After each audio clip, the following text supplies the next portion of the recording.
Hello students, कैसे हो आप सभी। स्वागत है आपका लाइव स्टडी चैनल पर।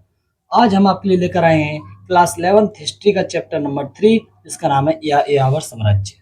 इसके विषय में हम आज बात करने वाले हैं। तो देखिए, जो यायावर है उसका अर्थ है घुमंतु या घुमक्कड़। ठीक है, इसकी परिभाषा: यायावर साम्राज्य ऐसे साम्राज्य थे जिनका आधार एक जगह बसने वाले समाज के बजाय घुमंतु जनजातियों पर था।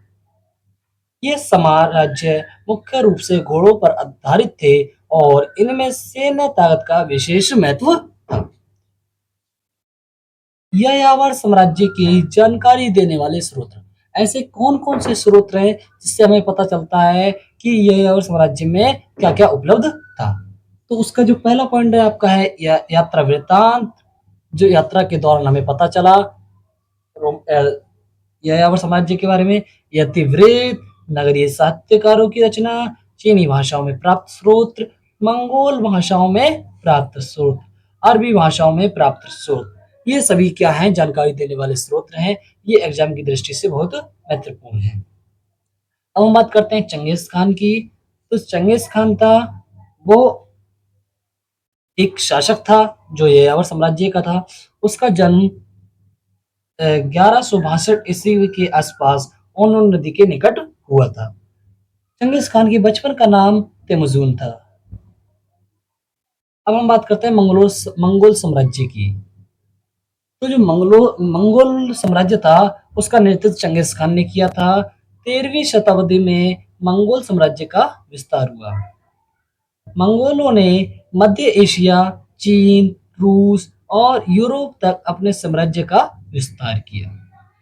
मंगोलों की प्रशासनिक नीतियां और सैन्य रणनीतियों ने उन्हें अत्यधिक सफल बना दिया।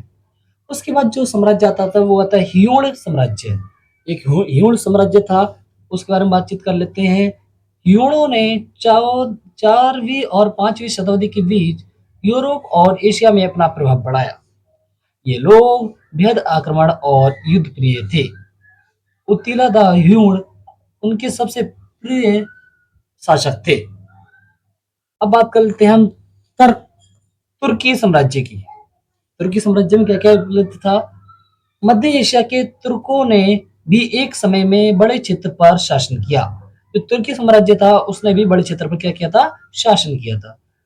तुर्की बोलने वाली जनजातियां अक्सर खगान के नेतृत्व में संगठित होती थी।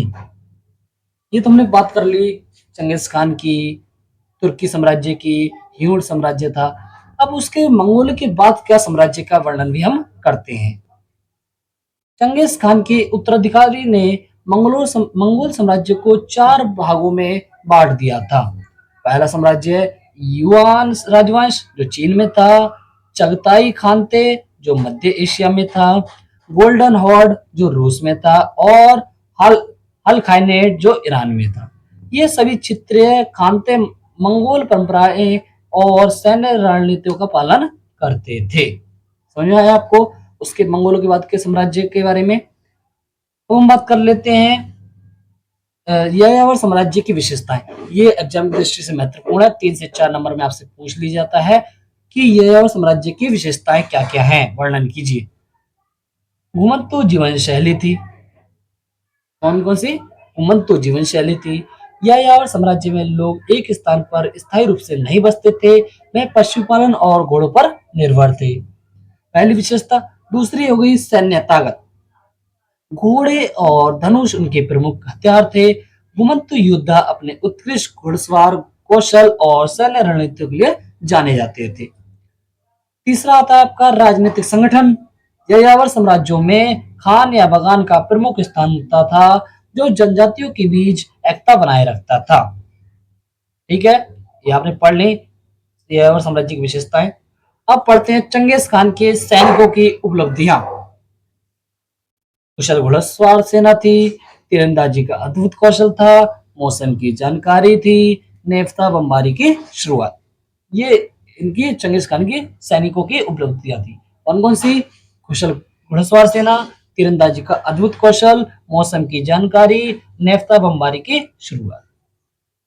उसके बाद जो यायावर साम्राज्य का प्रभाव क्या पड़ा उसके बारे में देख लेते हैं। यायावर साम्राज्यों का प्रभाव व्यापार मार्गों, विशेष रूप से रेशम मार्ग पर पड़ा। इनके अधीन व्यापार और संस्कृति का आदान प्रदान तेजी से हुआ। कई स्थायी साम्राज्यों पर यायावरों के आक्रमणों का प्रभाव पड़ा। उदाहरण के लिए मंगोल आक्रमणों ने यूरोप और एशिया के कई हिस्सों को प्रभावित किया। यायावर साम्राज्य और उनकी सैन्य रणनीतियां जैसे कि घुड़सवार सेना की तीव्र गति और आक्रमण की तकनीकें अन्य सभ्यताओं के लिए प्रेरणा बनी।